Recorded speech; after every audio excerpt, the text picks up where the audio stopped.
Hi, everybody. Welcome back to the Deviant Mind. This is Dominika. And this is Chris. And we were just talking about we're doing the part 2 of the JonBenet Ramsey case, but we were actually talking about one of the updates that have come out about the Idaho student killing case that we did a couple months ago. So there is a trial date set for, what did you say, June? Sometime early June, yeah. And the witness, one of the roommates that was in the house, does not want to testify, which Right. I find fascinating. And then Chris was just telling me that her story keeps changing. Her story keeps changing, yeah. Which is like, what's that all about? I mean, yes, obviously with stress and like the more you bring a memory up, the more it changes, right? Yeah. So it's like your memory, whatever memory you have, is not the memory that was created at the time of the event. It's the last memory that you pulled up. A little neuroscience for everybody. So I guess maybe that's the reason why it's changing, which actually kind of goes along with our case and with Mama Ramsey, Patsy Ramsey. Her story kept changing. Yes. But when the very famous profiler by the name of, it's John Douglas, I think, he said that was actually pretty normal for people who experienced massive trauma like that of losing a child. The memory gets formed really strangely. And so it's actually kind of normal for parents to have their stories change because trauma is so severe and the stress is so much that can actually happen. So maybe that's her thing too. And she's worried about that. So like being, sitting in the courtroom, trying to, tell the truth to the best of her ability. Maybe she's afraid. She's like, okay, well, what if my story changes? I'm going to mess up this case. Right. So, it's safest just to try and not get involved. And then the other interesting thing is in the Idaho case is that attorney who once represented one of the victim's moms she's still going to defend the suspect. I'm blanking on it. Is she? Yeah, she's decided she's not going to recuse herself. She's going full steam ahead. Oh, that's fascinating. Yeah. Oh my goodness. Well, that's some wildness. I guess we'll be finding out what's going to happen in that soon. So this week, kind of where we left off last week, we are going to talk about all the crazy problems that the Boulder police essentially created for themselves to essentially ensure that this case will never be solved and that there's no way that any suspect would be able to win a court case in a court of law. There's like no way anybody's ever going to be charged with this because of the problems that were created in the initial investigation. And then we were planning to talk about all the different people that were connected to this case as far as suspects were concerned. But again, there's just no way that anybody's ever going to go away for off the bat, what's glaring to me is when they did down the line get a grand jury together, the grand jury decided that he should be indicted, but then the government was basically like, no, we're not going to indict them. There's no way because the crime scene was completely tainted. The evidence on her body was completely tainted. Like there is no way outside of a confession that they'd be able to take this to court because of the contamination of the scene, the contamination of the people I guess I'm calling it contamination, but we're kind of going to go over a little bit about police procedure and what you're supposed to do and what totally didn't happen. in this case. And so when you're trying to prosecute a case like this, you're not going to have any forensic evidence because it's all been tainted. You're not going to be able to even bring in witness statements because all the witness statements have been tainted because everybody talked to each other. And also, the parents and the son, like we talked about, it took them months to actually properly interview them. So there's no evidence in this case that would stand up in court because it's all been tainted, which is fascinating because I actually didn't know that. I mean, I kind of knew that there was problems with the investigation, but I didn't actually realize that no evidence that came from that house or from the surroundings of the house would be able to be used in court. Yeah, which is interesting on the heels, again, of the OJ trial, which, happens before this. Same thing where there are a lot of issues with contamination, but they were able to move forward. And I think perhaps that was what the grand jury was thinking. There's like all this kind of circumstantial, perhaps there was contamination, but we should go ahead. There wasn't that much contamination. Like nobody actually touched the bodies, like there wasn't the footprints and the cleaning of things and fiber. Oh my God, the cleaning, what I discovered was insane because it was one of the, we'll get to that. We'll get to that soon. So and then also the public perception is, I think, something that we should, at some point we should just touch on. Yeah, because absolutely. The media plays a huge part in this. Yeah, which again, because this case was like another case of the century. So starting with when the phone call came in. When the phone call came in was very, very early in the morning. And so this also happened on, essentially Boxing Day, like the day after Christmas, or literally the midnight hours of Christmas. So there were two problems with that when it came to the Boulder Police Department.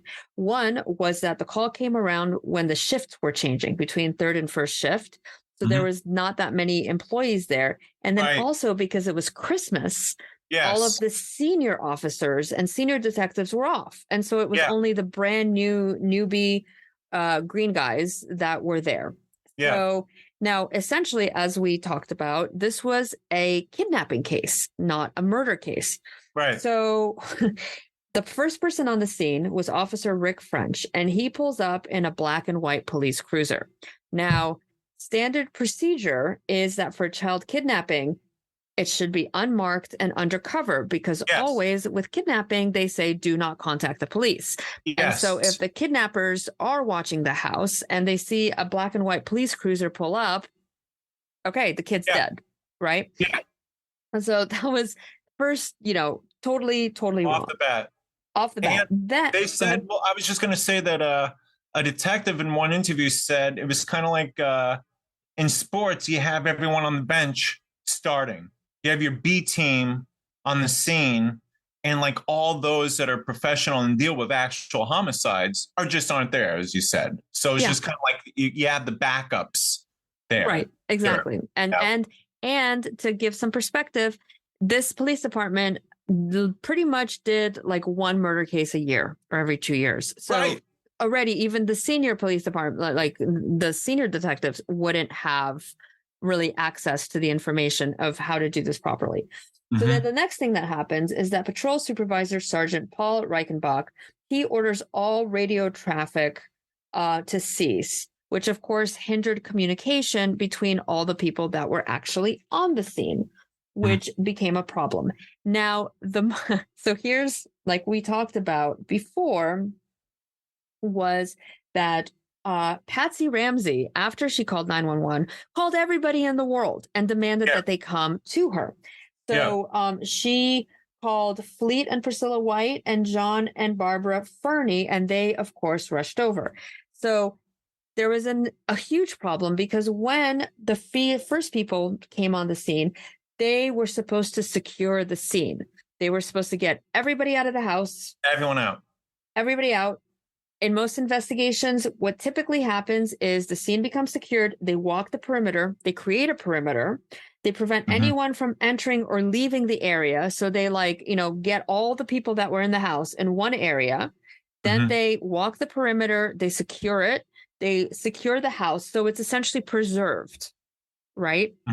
for whatever is going to happen. So there's going to be there, you're trying to have minimal contamination and essentially what is it called?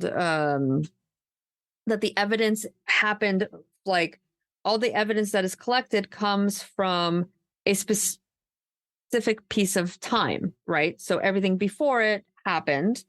So then you have kind of a clear connection to if they find something versus all the people that are tramping around this house. So of course they did not secure the scene whatsoever. And so people were wandering the area. All of the patrol people that came, this kind of became a circus pretty quickly. They were all going inside of the house. Now, the other thing that typically happens in an investigation is that you designate a lead investigator that is going to control the situation. And so the lead investigator, he can give orders or she and say, bring all of the people inside the house to this area. Wake up Burke, secure the scene. There was never any lead investigator that was announced. So that was a gigantic issue. So the Boulder police, they completely they never treated the home as a crime scene. Yeah. Which is what you're supposed to do, even in a kidnapping. And and they never secured the individuals. And typically when you secure the individuals, you restrict their movement and activity so the evidence isn't contaminated, and you typically put them in all separate rooms so they don't mess up the story, because there is a you sit down immediately with them, right? Yeah. I mean, once you meet, we got to get you separate because you got to get the story as they remember. Right. And there is something and I forgot the word for it, but there is a thing called I'm going to have to find it, but there is an actual brain thing that happens when somebody hears a story. They incorporate it into their own memory and it becomes part of their story, which is the reason why you're always trying to essentially separate witnesses as quickly as you can. So they don't kind of infect each other's stories. So you can kind of get a clear picture of what happened. So of course, which makes it interesting. Which makes it interesting down the line also, because when the Ramseys announce that they'll participate in doing an investigation or an interview, it's under the vise that they're going to be there together. Like they never want to separate when they tell the story. And then eventually, so long after the fact, they are. But what's also interesting to this and to that note is when they are together and they tell a story, as in so many interviews, they'll look at one another for confirmation. So a lot of the time in these interviews that occurred on various shows and Dateline, blah, blah, you have Patsy make a statement, usually an aggressive denial, but she'll turn to her husband to make sure, are we in line, right? And then they both pick up after each other, that's exactly, that's right. That's why it's good to, and as you said, it's one person saying thing and it's oh yeah, no, that is what happened. Well, what's also interesting is that was not the way that they were behaving during this entire morning. So from the recollections of many police officers, they said they found it strange that Patsy was off to the side crying by herself and John was completely separated from her. So typically when a child is kidnapped, and then also when they found the murdered body, you have the parents clinging to each other, where this couple was completely separate in separate rooms. But we will get into that later. Now, the other thing that happened is that, of course, the ransom note. Everybody ignored the warnings of the ransom note, including the parents. So the parents obviously called everybody they knew. The note said don't. The note said do not contact the authorities. The note said do not contact the authorities, do not tell anybody, or she will die. So they contacted everybody. They weren't really paying attention to the time that the call was supposed to come in. They also did not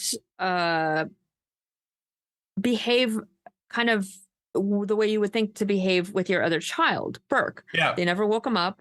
And in fact, they did something different, which was they got him out of the house as quickly as possible. Now, when they got him out of the house to go with the family friends, there was no police escort. So they were never actually afraid for his well-being, which is very strange, because if one child is kidnapped, wouldn't you be trying to protect the other child as much as you can? And that didn't happen. That's his sister. It's just very bizarre. It was very, very bizarre. And then eventually the police all leave, right? And they leave one detective there whose background is not homicide. Well, we'll get there. We haven't even gotten to their point, because then there's the other massive issue that happens. So, all right. So you already don't have a secured scene. You don't have a secured perimeter. You have all these people kind of hanging around each other and talking to each other. So now all their stories are completely contaminated as well. And this is before JonBenet's body is found. We're still in the kidnapping stage of this. Two victim advocates come at 6:45 a.m. So you got two extra people now in the completely unsecured house. And I actually thought this was one of the friends, but it was in fact one of the victim advocates. The crime scene technician was going around the scene dusting for fingerprints. One of the advocates was going right behind him with a spray cleaner and cloth to tidy up the mess behind him. Wow. So thereby, the victim advocate completely destroyed any sort of scene that you could ever imagine. So there was no chance of getting potential evidence from anywhere in the kitchen. So forget how we know about the pineapple and the bowls, like all that stuff they couldn't go back for, because it was completely cleaned up by one of the victim advocates, which is kind of insane, right? Yeah. Like I just, what is happening? And so, you know, again, the weird thing was that John Ramsey, they never actually woke up Burke. The police never, you know, demanded to talk to them. They didn't remove them from the house. John Ramsey removes Burke from the house and gets them to a family friend. He has no police protection, like we spoke about. And then the other thing that happens that is typical in investigations is that when the police come, they clear out the house. Then they have a scene walkthrough immediately. So they can kind of take stock, they take notes, they collect written as well as photo evidence into, you know, the file as to what the scene is like.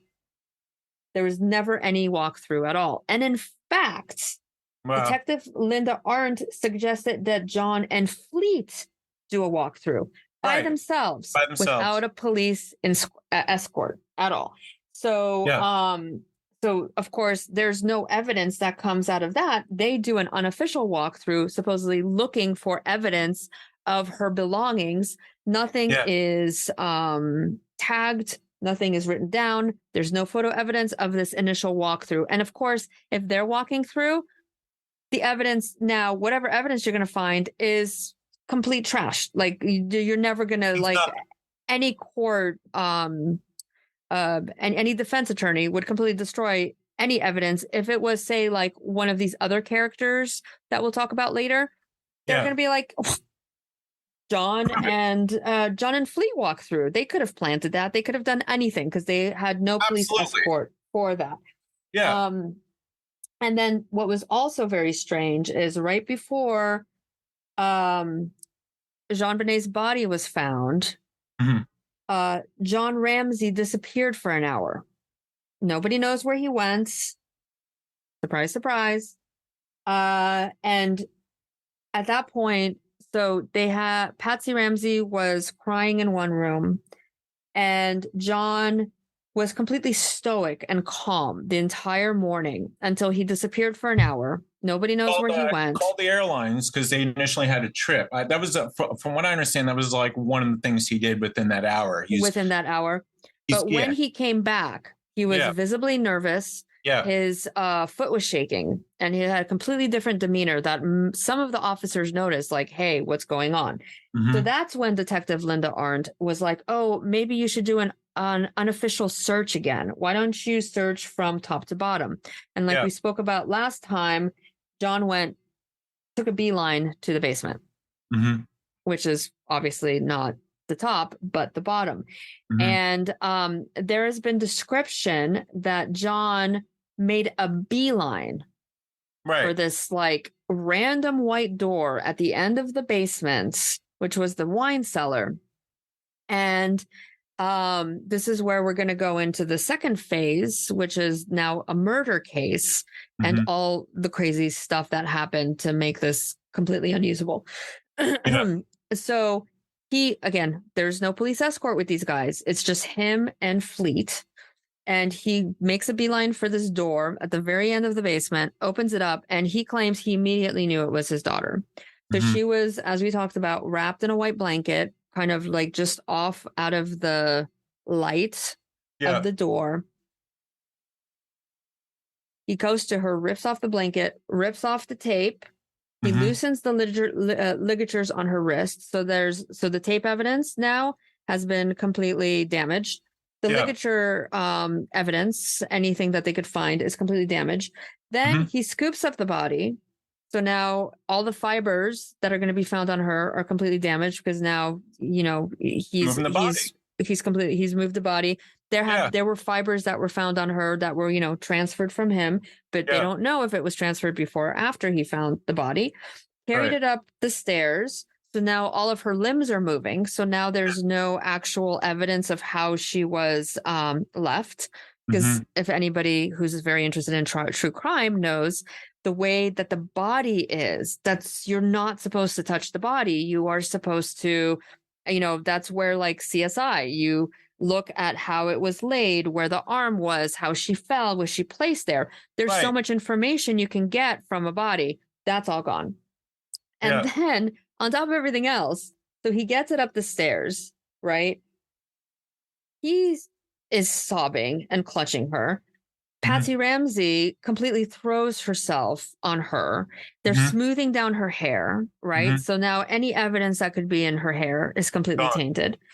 And then, which is again a forensic nightmare. And the body is the most important evidence you're ever going to find in a murder case. And now it has been completely, Yeah. just completely contaminated. I mean, I just So can't imagine all the cases if something like that happened. I mean, can you imagine if any homicide they just let's just shift around the body? I yeah, mean, it's just completely unprofessional to allow that to happen. And the fact that the detective, Arndt was just kind of like, go look, and she's just hanging out waiting to see what happens. And then they put a blanket over her body, right? well, and on top, so even worse.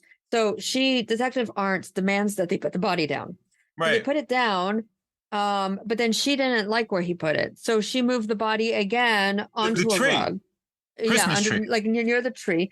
Then they put a blanket on top of her. So now it's like Right. forget fibers at all. And then they put a Yeah. sweatshirt at her feet. So again, fiber evidence, hair, hair contaminant, like any forensic evidence you could ever get off of this body at this point, Yeah. like just completely contaminated. Like there's nothing to be done at this point in time. And then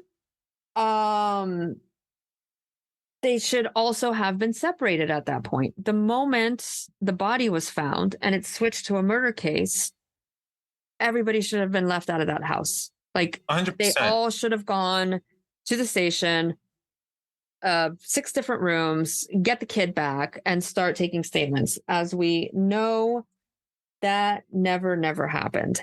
And Mhm. then on top of everything else, so as we know, they did not prevent Patsy and John from leaving the state without speaking to them. So they never spoke to them. And now, by the way, when it comes to child murders, there was a statistic I found that I believe was from the FBI Yeah.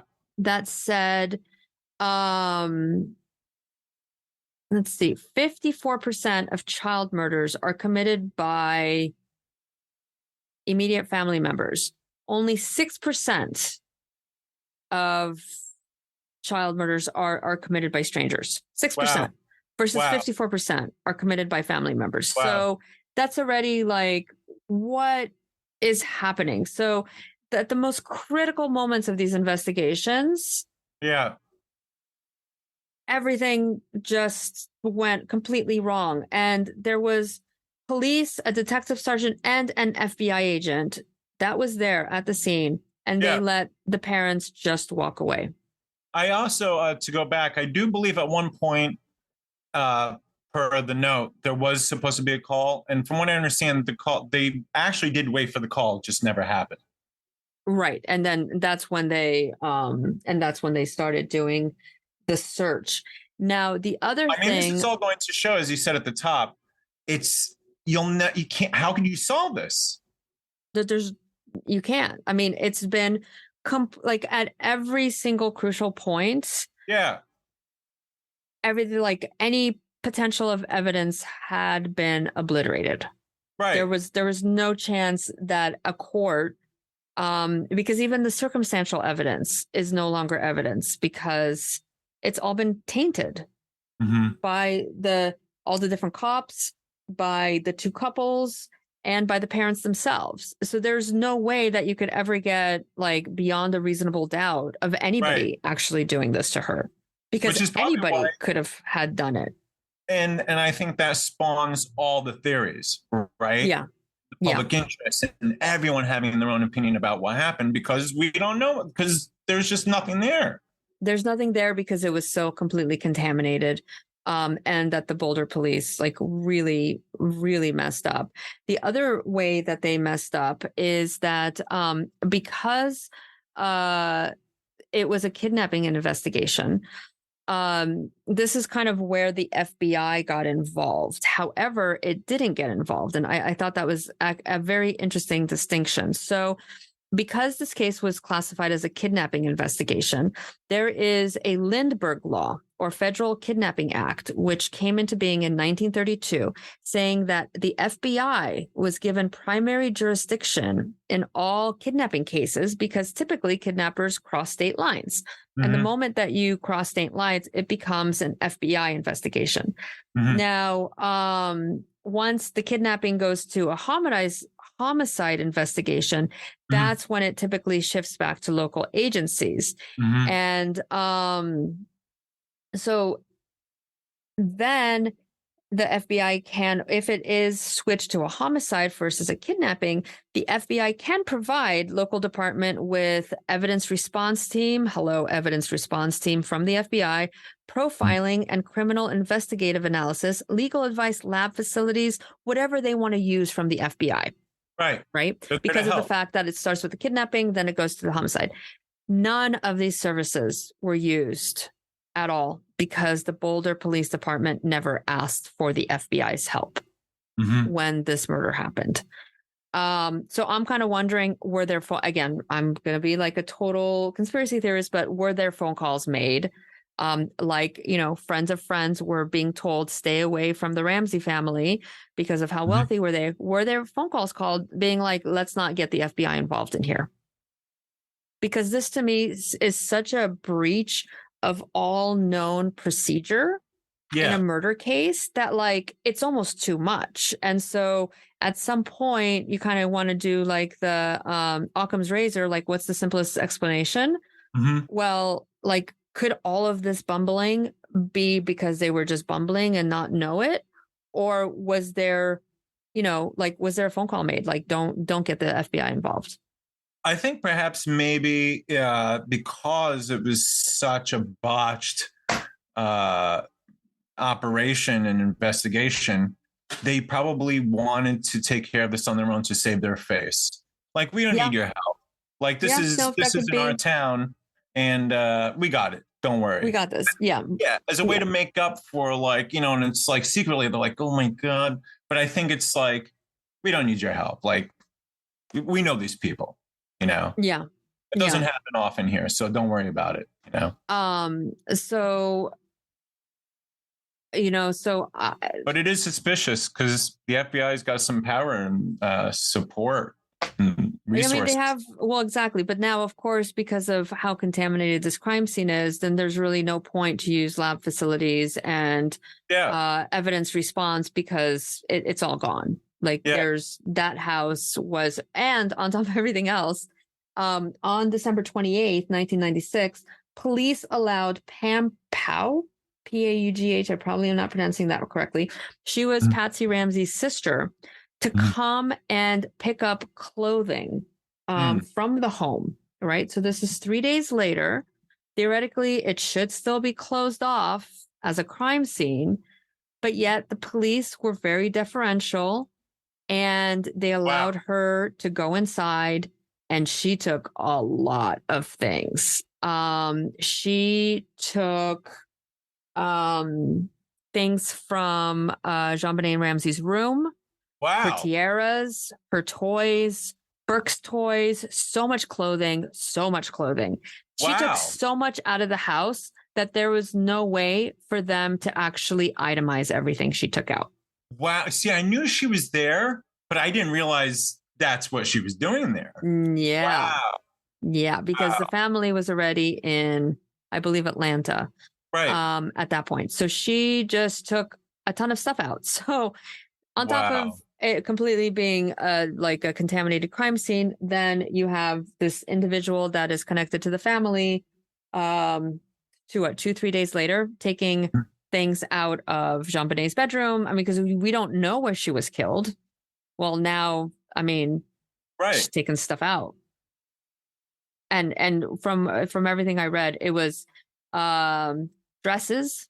They took she took stuffed animals from her bedroom. She took dresses. She took tiaras, passports, bank records, toys for Burke, clothing, jewelry, credit cards. I mean, just the gamut. Also, they didn't the Ramseys refuse, if I'm correct here, to allow authorities to look at their credit card records and their phone records? Correct. That is correct. And only later did through I think we were talking about, there was a lawsuit that happened with their phone company, and that's how they were able to get the records. Yes.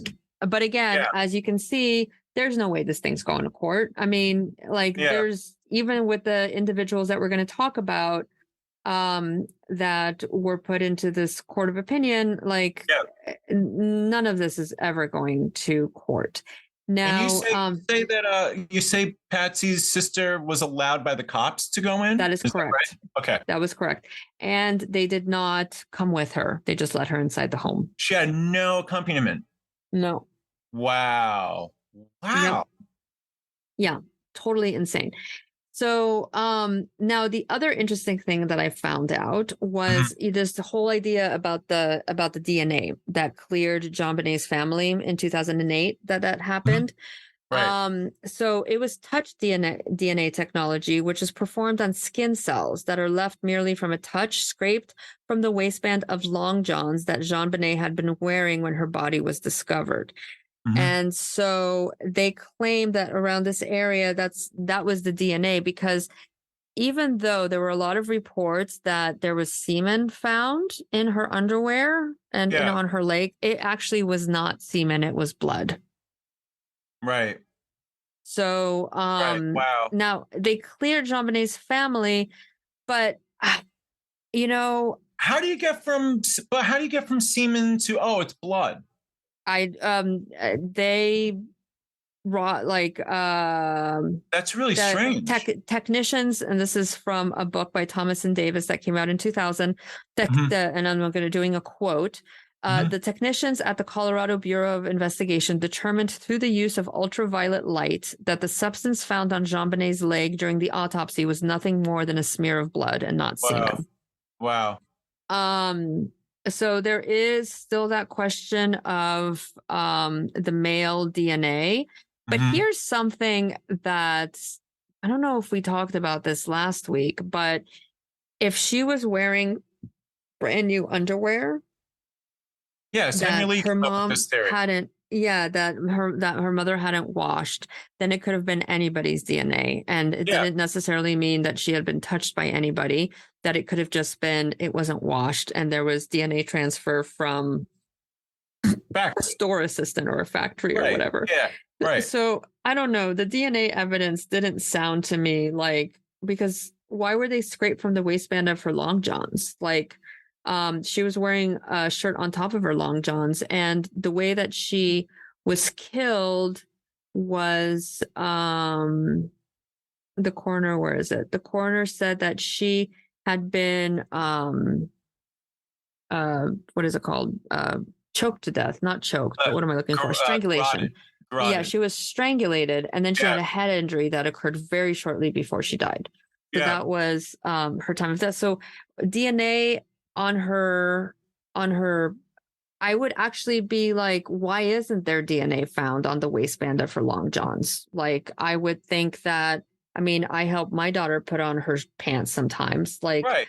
that seems kind of like, I still don't quite understand why the entire family was exonerated because of that. Yeah. I'm telling you, the tape being removed really, really hurt things because, you know, instead now we have John's fingerprints on that tape, but it could have been, they could have found other fingerprints or anything, you know, it sticks on the tape. They'd be able to Right. find that out. Right, exactly. So so that's the mess of a case as it stood. Yeah. So they, as we talked about last week, they finally talked to the family 3 months later. But again, the stories, like, if you don't get the story immediately, then who knows? Like, everybody could have talked to each other. All the stories could have been contaminated. And then it was all about image control. And because this became the ultimate, like, media sensation, Mhm. um Yeah. I could imagine that, like, nothing about this case after reading this, I was like, well, we don't really know anything of the truth of this case Yeah. because like, yeah, we have the suppositions and we can go into like who some of the other suspects were, but They were all cleared.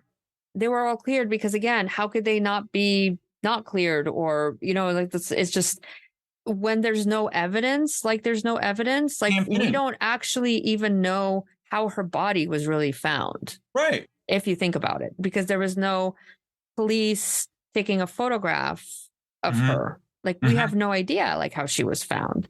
Yeah. And if Which, she was brought to from another place, if her body was moved prior to John moving her body, they would have been able to determine that as well. exactly. But we don't know. Like, we Don't know. literally don't know anything. Like, I was thinking as I was doing the research, could John have found her body elsewhere and spent that hour getting her body down to the basement? Right. Like, we just don't, like, there's no truth in this case because of what happened with not securing the scene, having no walkthrough, having no pictures of the crime scene, the victims' advocates cleaning the kitchen. I mean, it's just insanity of the highest order. So, of course, when the media got a hold of this, of course, the suspects were the three family members, which we kind of partially talked about last week. John Ramsey, I think it's John Douglas, the FBI profiler, claimed, like, oh, he sat across the table from him and he was like, you didn't do this. Either you're the best liar I've ever dealt with, or you didn't do this. There was always talk about Patsy and how, because JonBenet was a bedwetter, that she had wet her bed and Patsy lost it, hit her on the head, figured out that she had hurt her really badly and decided to put her out of her misery. And then, of course, Burke, with, getting upset with her, and we had talked about the club before. Now, of course, with the note or with the actual kidnapping note, that kind of goes along with Patsy being the person who killed her. And there was actually, in another book that I found, there was a officer actually questioned her grief because he claimed he noticed that Patsy had been watching him through splayed fingers while she was crying. And then, of course, when they really looked at the notes, pretty much people were positive that it was her handwriting, and that one of the detectives, Steve Thomas, had consulted 6 different independent sources on handwriting, and they all thought Patsy wrote that note. There were apparently 200s. There is that. And then, of course, it goes with the sum of money that the supposed kidnappers demanded as ransom, which was $118,000, which was the exact amount that John Ramsey had received as a Christmas bonus from his company. Yeah. So why would they know that exact amount of money? Right. So there was also with Patsy, her story changed, like we talked about, where she Mhm. had originally told Officer French that she checked the bedroom before finding the note on the stairs. But then she later told Detective Arndt that she went downstairs and found the note first and then hurried to the bedroom and found her daughter gone. Right. And he also changed his statement. But Mhm. again, like we were talking about before, their statement is happening 3-4 months after the fact. Yeah. So And initially on like, television prior to with the cops. I mean, sure. Like, I'm not surprised their stories are changing 3-4 months after the fact. So even And if then they didn't do anything, yeah. of course their story's changing. Like, And then to go on the news before. coming back from technical difficulties, let's talk about who Patsy and John. Oh, go ahead. Oh yeah, I was just gonna say, and then their stories change, and yet all the months after this, they get their first interviews actually with the media rather than the cops. Yeah, that's right. And that's that first interview is when Patsy instills this fear into the community. You know, she says, "Hold, clutch your babies tight. They're still out there," or something to the fact. Yeah. And this was, I think, either before or after she makes that statement. The DA or someone comes out and they say, "No, this is an isolated innocent. There's no one out there." Yeah. Yeah, so, that's right. That's right. And they still at that point had not gotten them into separate rooms. Right. Which again is just insane. So Patsy, of course, threw her housekeeper, Linda Hoffman Pugh, under the bus as the kidnapper because she claimed that Patsy had asked for $2,000 in assistance from them because she wasn't able to pay her rent. And that there was another instance where the housekeeper made an offhand comment, wondering if the Ramseys were ever worried that someone would kidnap JonBenet because she was so beautiful. Now, there was, of course, never any forced entry. Oh, I totally forgot about the other part of this whole thing that was complete insanity. And this was, we're going to go back before they find the body. And the first I just wanted to throw in there about the of throwing under the bus, the housekeeper. Yeah. John did the same thing with Priscilla White, their neighbors, their neighbors, the Whites. He threw her under the bus, suspecting that she may have had something to do with it because he sensed there was a jealousy that Priscilla had for his wife, Patsy. Oh, my goodness. And he also thought that a longtime employee of his, Jeff Merrick, who was bitter about being like he got fired from Access Graphics and had threatened to bring it down, that that it could be him because he would have known about that $118,000. And he he had actually threatened him. But the investigators said that there's no way that somebody who had never been to his house would have been able to find that room.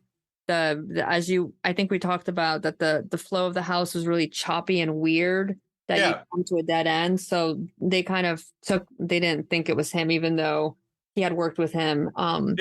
But the one thing that I forgot to mention was that when they did that initial walkthrough, and this is not the police, but Fleet and John, Fleet, it looks like they had gone separate ways. So Fleet White actually was the one that found the he was the one who he did the initial search to see if John. Not with John, by himself, because he thought that JonBenet might be hiding, like she was playing hide and seek or something.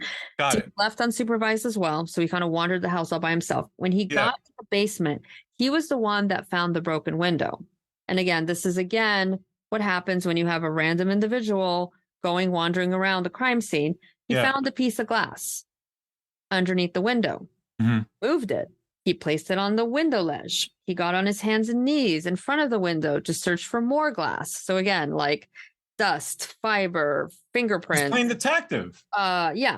He also moved a suitcase from beneath the window, right? Wow. And so when he told this to the police were like, okay, so he has the fingerprints on the glass, again, contamination fully. But then the police never thought that anybody actually went through the basement window because of the the debris, cobwebs, leaf debris on the other side looked like it had been undisturbed. But again, it was another instance of like, here's some evidence that might have been something, and this guy's just have all his fingerprints on him, his hair, saliva. I mean, God knows what he was doing on his hands and knees. Like, also, it's another crazy thing to throw in the mix that, you know, we spoke about this last time, John claiming that he broke the window because he locked himself out, never got it fixed. Right.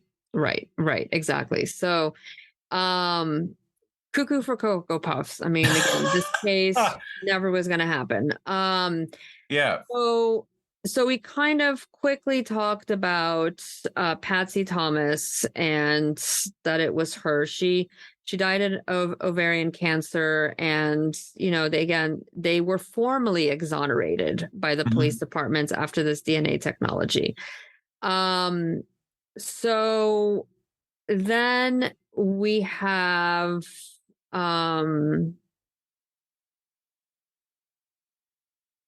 you know, there was the flashlight was connected to Burke. Yes, go ahead.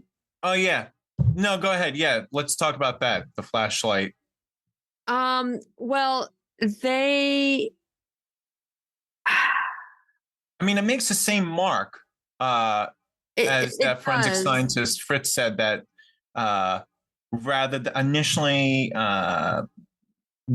they thought it was some other blunt object, but he said it was consistent, and they ran tests. It left the same mark without breaking the skin with a flashlight. Yeah. And then there was a suspicion that the garrote was made from the broken paintbrush, which was Patsy's, and that the cord wrapped around her hands might have been cords that she used to carry canvases. Right, which is what was from her stuff. So now for Burke, there was CBS aired The Case of JonBenet Ramsey, which is a 2-part documentary that they reinvestigated the evidence of the crime. And as we know, like the evidence, I don't know. But they had a select group of FBI and forensic experts come in, including a retired profiler, Jim Clemente, and former Scotland Yard behavioral analysis, Laura Richards. And the documentary really kind of leaned into Burke Ramsey, and they felt that there was a famed forensic investigator named Werner Spitz. When he reviews JonBenet's autopsy, he felt that it came from a blunt, heavy flashlight seen in the photo on the kitchen counter. The little girl's head, and he claimed that the flashlight fit the 8.5-inch gash in her skull to perfection. But of course, there was no trace evidence because, as we well know, the crime scene was completely contaminated.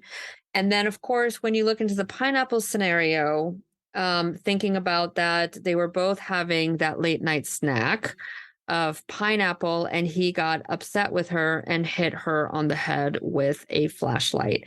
And but there also, like you talked about, there was toy train track.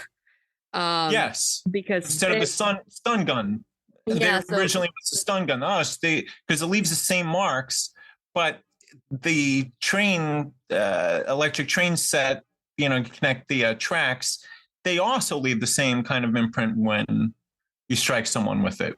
Right, exactly. And so so there was they thought that the toy train track, he might have been poking his sister's body to see if she was dead. Now, by the way, this guy, Werner Spitz, he was sued by Burke and his attorney, L. Lynn Wood, and CBS, $150 million lawsuit against Spitz for potentially defamatory statements that he had made while promoting this special documentary. Wow. And that they are still thinking of suing the actual network for this. So Burke is adamant that he did not do it. So that is... I'm not sure whatever actually happened with that, because that was in 2016. There were several interviews with Burke from, they were able to interview him when he was a kid at that time. And then they went and interviewed him again, maybe 5 years later, as like he's maybe an early teen.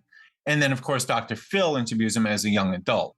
Right. And his baseline and the way he acts is different time to time. And I think at one point he is asked when he's young, right after the event, what about your sister? And how do you think, do you know what happened? And he was kind of like, yeah, she's not here anymore. And then he's asked, well, how do you think it happened? And then he said, I don't know. It could have been a hammer. It could have been something else. But he's doing this weird motion as though he's like reliving perhaps what had happened. And then also there was a question about secrets. Like, what if you had a secret? And he said, well, if I had a secret, it's my secret. And that's young to sort of have these responses. We discussed last time there was this jealousy. He's the firstborn, but now here comes JonBenet, smile, pageants, and he's just it morphs him into this person who feels he has to keep everyone happy. Yeah. And he always has to smile, But again, because of the way that this case was, I mean, there's no way there will ever the truth. Like even we'll never know. We'll never know, because even the flashlight on the counter, it's like, well, Christ, did somebody find the flashlight and put it on the counter? Like, right. Any evidence that was now, to me, it's all come into question. Like after I found out like how egregious all of this was, then you're just like, okay, well, I can't really trust anything. I don't know what was out. I don't know what was in. I don't know like how her body was found. Was she actually wrapped in the blanket, or did he wrap? Like you just don't know, because you just don't know. No outside somebody's word. Yeah. And then I think that's what made it very easy for the public to just sort of feed off of anything the media was coming up with. Right. Right. And now, so we're going to go into the random sex offenders. There was one guy named Gary Oliva, was a 32-year-old sex offender living in Boulder. And he was a convicted pedophile, and police allegedly found a magazine cutout of JonBenet in his backpack when he was arrested on drug charges in 2000. Yeah. And so he was living in the area when JonBenet was found strangled. So they thought that was, close. And of course, the Ollie Gray, who is the Ramsey's family's longtime private investigator, he thought that was a bombshell arrest, and that he couldn't believe that the Boulder PD didn't really consider him a credible suspect. And then, of course, when there was an allegation all over the papers of Gary's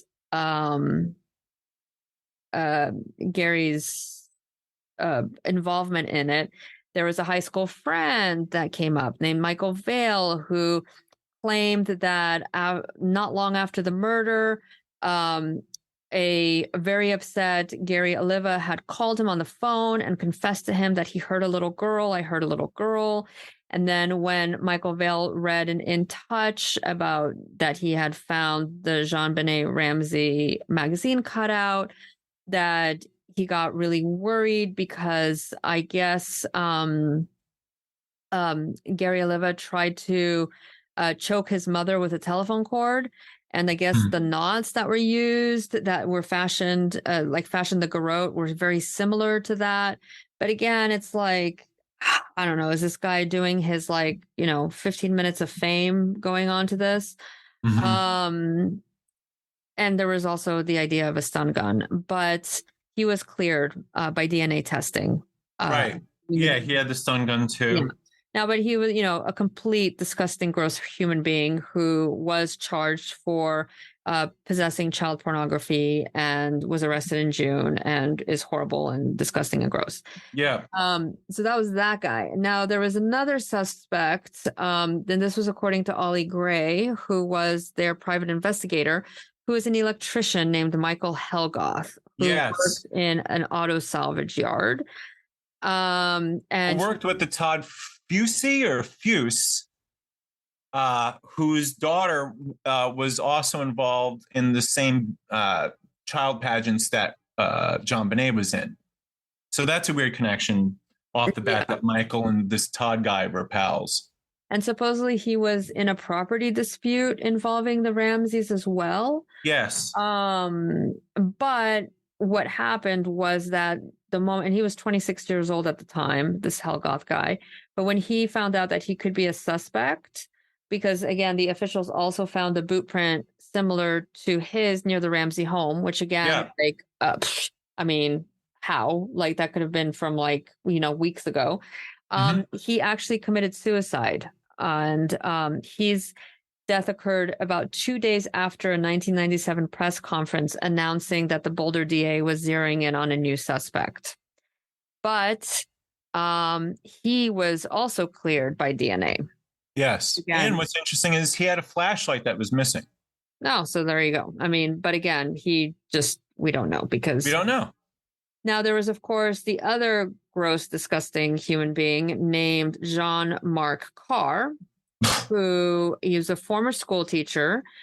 And in 2006, he confessed in very disgusting detail that he strangled JonBenet. And he was arrested in Thailand, where he'd been living after he faced child pornography charges himself. And from what I understand, his initial conversations occur with an investigative reporter. Well, I have the University of Colorado Boulder professor named Michael Tracy over email. Right, where they're talking and then they speak.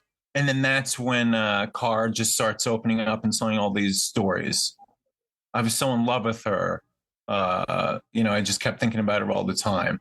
Yeah, and he claimed that he strangled her during a love game, which is disgusting and gross and makes me want to puke all over my computer. Oh, it's gross. It's disgusting.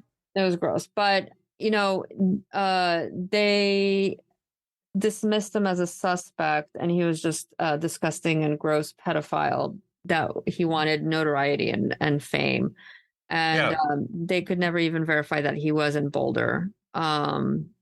And looks like, according to a 2010 report, he is living under a new identity and a new gender in the Pacific Northwest. Wow. He's actually, one of the documentaries I saw, they interviewed him, I guess, pre-transition, and he's really bizarre and aggressive when they interview him. He's like, "You're not really going to ask me that, are you?" Like, just sort of standoffish. But listen, I think what's really disgusting is, those thoughts.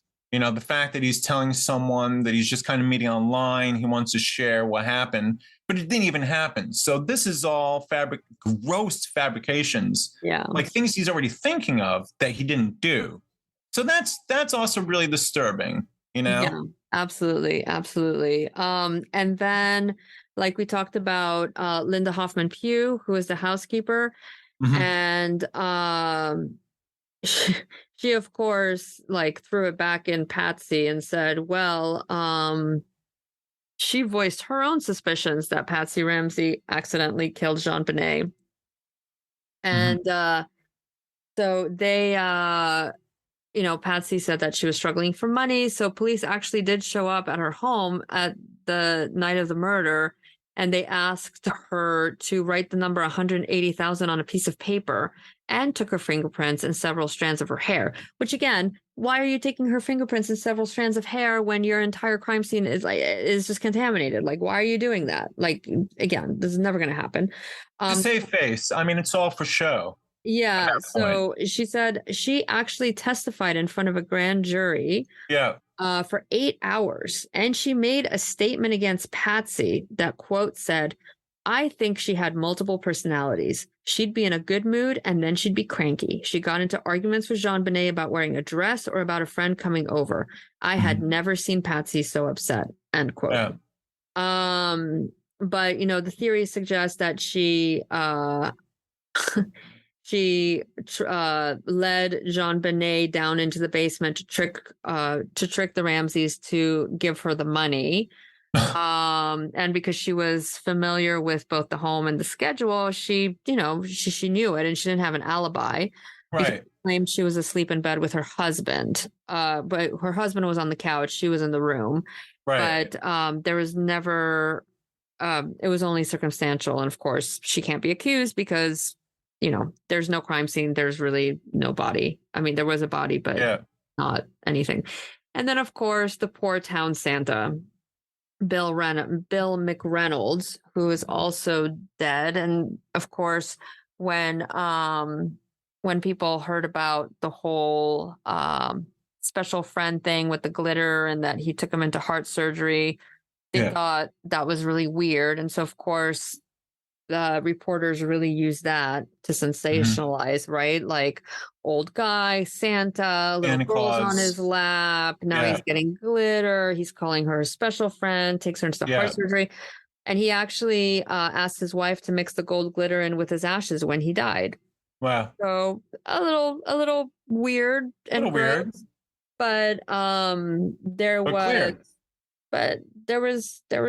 completely clear. There was never anything about that. So then I was gonna bring up, Bernice Johnson, an informant who said that that Michael, Helgoth, his friend Todd Fuss or Todd Fusey, this informant claims that Todd did it with someone else. And she believes maybe this person named Scott Brooke Truth Crowthers may have had something to do with it, that he would write her letters claiming that he was a cult leader. He was starting to do a lot of trips around town, Maryland and Colorado. His initials are SBTC, which is on the ransom note, which is weird. It says SBTC Victory, which apparently means in Hebrew, it's a tree of life reference. So that's really bizarre. I mean, again, if we're looking at suspects aside from the parents, right, these things come up. But again, there's no way. Boulder? Like, was he in the area? In the area, yeah, he would travel back and forth between, I guess, Maryland and Colorado. Oh, okay. Told this Bernice Johnson, who's in jail, all about Scott Carruthers. But then, what's interesting is apparently, it's either Helgarth or his friend Todd mentions to someone else that they can't wait for Christmas because my partner and I are going to make $50,000. And that came from Helgoth. So apparently he was bragging to one of the other fellow mechanics that there's something going to happen. And then, that could be a reason why he killed himself, because he probably knew something. Yeah. That's the only way I could think of. But this informant, I think she may have had issues, which is why it was all or they didn't look into anything. I see. But then the interesting thing is the belief or the pretense. If you follow the belief that Todd had something to do with it, they say that he could have been hired because the Ramseys knew him because his daughter was in the pageants with JonBenet. Right. So a lot of stuff, but again, we can't do anything, as you're pointing out here. You just can't. You can't pinpoint. Yeah, there's no truth. There's no truth. There's, because the moment the police are called in at 6:45, everything shifts. Everything changes because of the amount of people in the house. Like, if you don't have a secure scene, and then again, you don't know how the body was found. Like, so there's no there outside of poor little girl getting murdered. But then everything else around it is, like, to me, it's tainted and contaminated. Like, I don't know if we're even saying any of the truth because there's no path to follow, because all the people that were in the house, all the evidence that got moved around. It's any pictures that were taken. Like, when did they take the pictures? Right. Like, who proved that? Who moved the flashlight? Like, there's just no there at this point in the case at all. So of course it'll never be solved. And the DA at the time, I believe his attitude was just kind of bizarre too. It was almost as though everyone just wanted this to be case closed, including the Ramseys almost. in that there was, there was a brief reward, $50,000, find the killer. But instead of,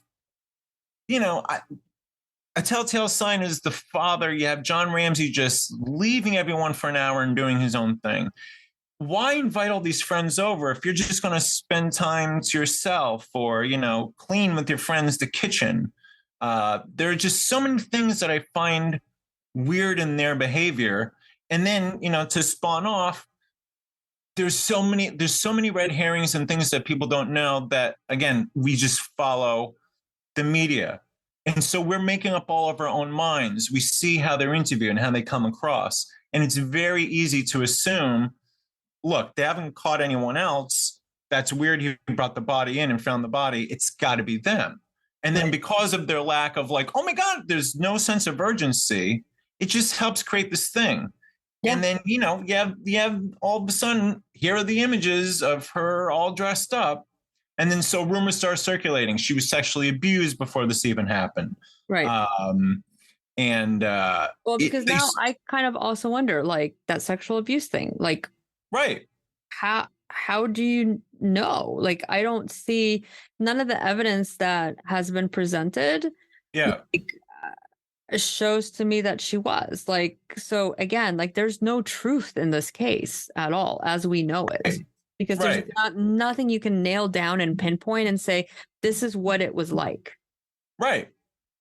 It's just such a mystery. And then if you do go by the Burke theory, he would not be capable of sexual abuse, I feel. No. Right? No.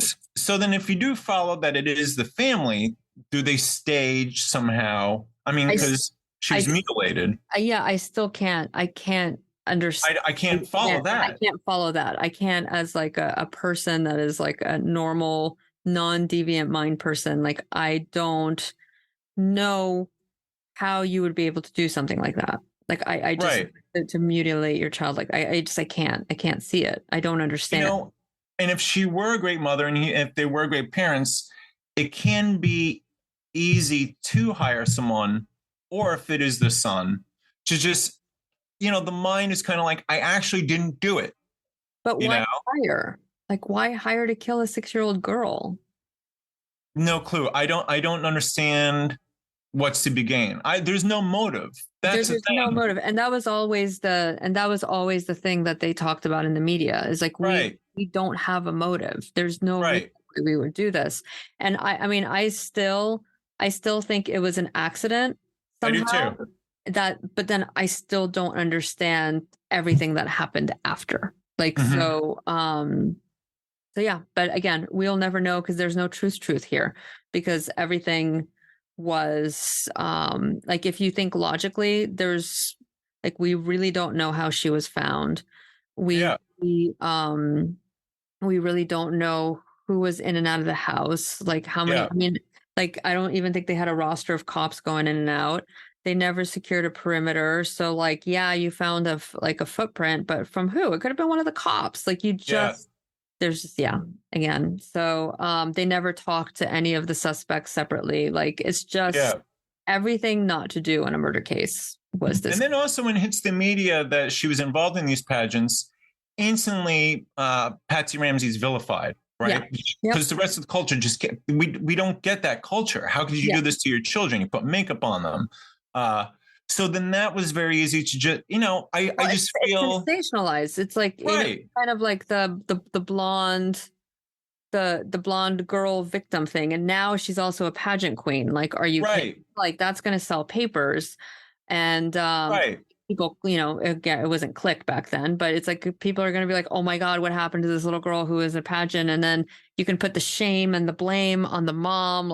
Who are you? She's a freak.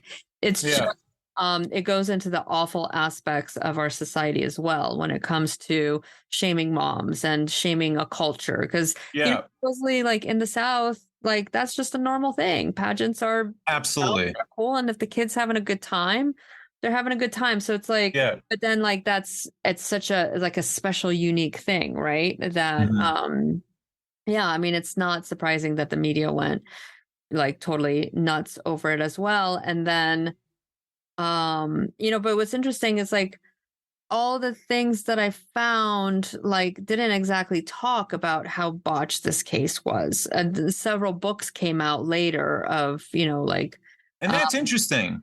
John Douglas put out a book. He was the famous profiler. I think it's John Douglas. And also Thomas, who was the investigator who left the Boulder. He wrote a book. So a lot of this Right. from the book of, how not to procedure this entire this entire case was.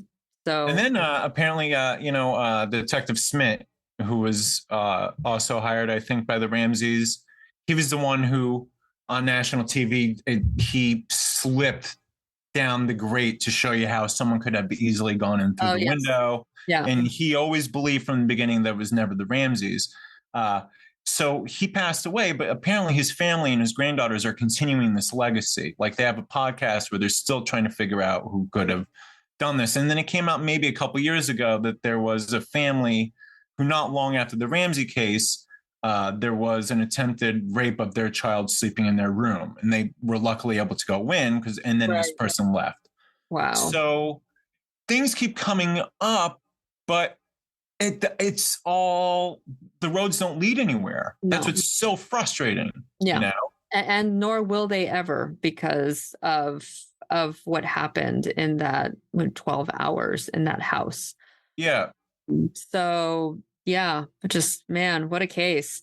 Well, so let us know what you guys think. We're on Instagram, and I will also put a link to everywhere you can find us. And thank you for joining us. Not sure what we're going to do next week. Hopefully we will, there's no more strange delays, because I know this is like we missed this past week because I was away on vacation to New York City. And we haven't got it together to do early episodes. So stock the episodes, but join us again, and hopefully we will have a case that is, well, there's no way any case that's solved is as messy as this. So yeah, we'll do a solved case next week. Yeah. So we can talk about good police detective work. Yes. Because they do exist. There's some great detective work out there. Happens all the time. But I think 1996, our last episodes, our last shows have really dealt with 1996, from Susan Walsh to OJ. We have these episodes, and now Ramsey. I think 1996 was like a hotbed for sensational trials and cases. Yeah, that's actually a very, very good point. Yeah, no, that was back in the 90s. Back in the 90s. Yeah, so maybe we should do a case that was within the last 10 years for all you youngins who were probably born. You millennial true crime lovers. Yeah, exactly. All right, well, thank you guys for listening, and we'll see you next week.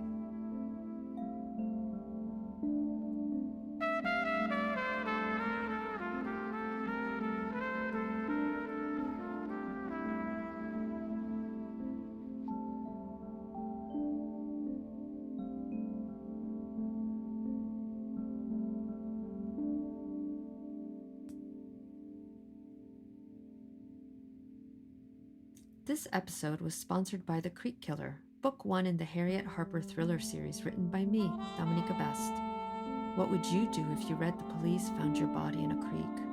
Find out in The Creek Killer, available on Amazon. Thank you for joining me and listening to this episode. If you like my show, please give me a rating and review. It helps other listeners find this podcast. Follow Dominika Best Presents The Deviant Mind wherever you listen to your podcasts. Visit thebeststorytellingnetwork.com, where you'll find show notes, my books, links to social media, and much more. Join my Patreon for special subscriber perks, like 2 extra exclusive episodes a month and a Q&A with me at patreon.com/The Deviant Mind Podcast. Until next time.